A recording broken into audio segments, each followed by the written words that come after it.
안녕하세요. 하루 10분 여러분의 수학을 책임지는 이규영 쌤입니다. 오늘은 지난번 강의에 이어서 필요 조건과 충분 조건에 대한 얘기를 할 건데요. 과연 필요 조건과 충분 조건을 우리가 배우는 이유가 이것이 필요 조건이다, 이것이 충분 조건이다라는 것을 구분하기 위해서일까요? 그렇진 않겠죠? 한번 생각해 보죠. 2x 플러스 4는 0이다. 이게 1차 방정식이지만 명제단원에선 이걸 조건이라고 부르죠. 그러면 이 1차 방정식을 우리가 푼다면 이렇게 하겠죠. 먼저 4를 이항해서 2x는 마이너스 4가 될 텐데요. 이 조건을 P라고 하고 이 조건을 Q라고 하면 이쪽 조건을 P라고 하고 이쪽 조건을 Q라고 하면 P와 Q는 필요 충분 조건입니다. 이것도 참이고 이것도 참이 된다는 얘기죠. 자, 양변의 2를 나눠서 x는 마이너스 2를 구하면 요 조건을 R이라고 하면 이 Q와 R은 서로에 대해서 필요 충분 조건이 됩니다. 이것도 참이고 이것도 참이라는 얘기죠. 지금까지 우리는 방정식을 풀 때 거의 대부분 필요 충분 조건으로 연결되는 식을 풀었죠.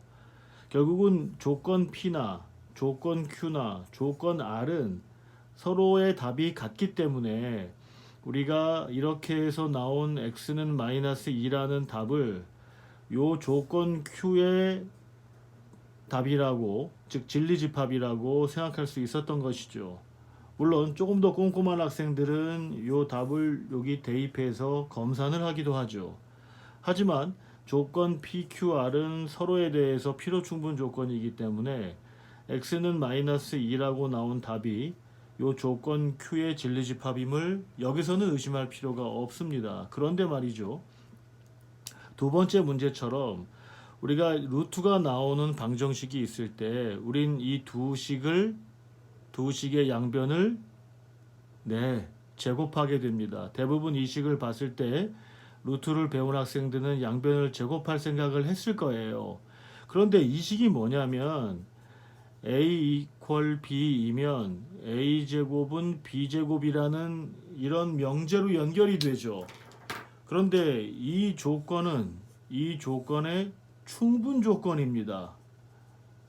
무슨 말이냐면 A는 B라고 하는 조건의 진리집합이 이거라면 요 조건의 진리집합은 얘를 포함해서 요 조건을 P, 요 조건을 Q라고 하고 진리집합을 PQ라고 하면 하나 더 있죠. A는 마이너스 B라는 식이 하나 더 있습니다. 이게 무슨 말이냐면 우리는 지금 요 P의 진리집합을 구하고 싶어요. P의 진리집합을 구하고 싶은데 P의 진리집합을 직접 구하지 못하니까 그거보다 조금 더 넓은 범위의 해를 구하고서 그런 다음에 요 Q의 진리집합에 포함되지 않는 것을 제거하는 전략을 취하는 것이죠. 해볼까요? 양변을 제곱하면 x제곱은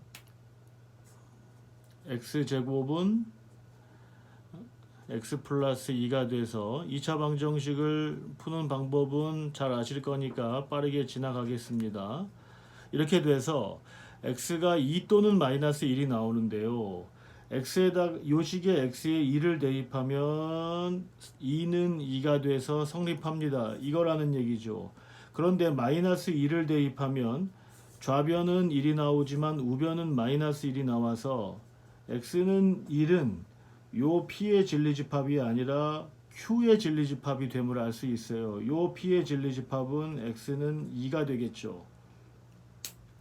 자, 우리는 이런 경우에 지금 요 A는 B라는 요 조건의 진리집합을 직접적으로 구하지 못할 경우에 그것을 제곱해서, 즉 그거의 필요 조건을 구해서 요 조건보다 더 큰 범위를 구해서 그 범위 요 P에서 P의 진리집합이 아닌 아이를 제거하는 전략을 취할 수 있다는 거죠. 굉장히 창의적인 생각이고 앞으로 우리가 문제를 풀다 보면 현재까지는 1번처럼 필요 충분 조건으로 푸는 경우가 많았지만 앞으로는 이렇게 필요 조건을 이용해서 풀게 되는 경우도 만들어집니다.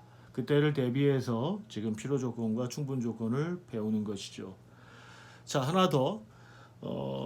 사실은 이것도 마찬가지인데요. 여러분이 1학기 때 배웠던 2차 방정식의 두근 알파 베타에 대해서 알파 더하기 베타가 6일 때 여기 x 자리에 x가 아닌 요 2차 방정식이 약간 변형된 형태의 2차 방정식의 두근의 합을 구하라고 했을 때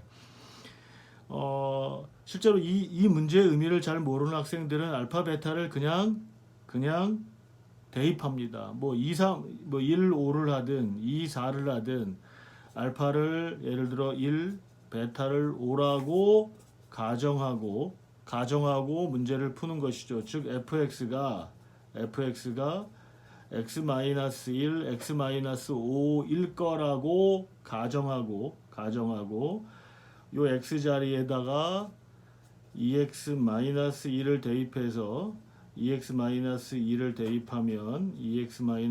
대입하면 식이 이렇게 돼서 x는 1 또는 x는 3이라는 답을 얻게 됩니다. 따라서 두근의 합은 4라고 쓰면 되겠죠.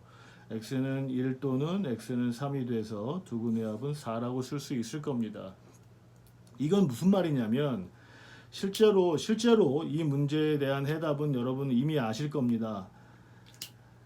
알파 베타라고 했으니까 원래 이 문제는 이렇게 가정하지 않으면 이렇게 풀겠죠. fx를 x-알파, x-베타로 놓고 물론 개수가 1이 아닐 수도 있으니 앞에다가 a까지 놔줘야 더 정확한 답이 되겠죠. a는 0이 아니다까지 써주면 더 좋고요. 그래서 이 x 자리에다가 2x-1을 집어넣고 이렇게 해서 문제를 풀게 되는 것이죠.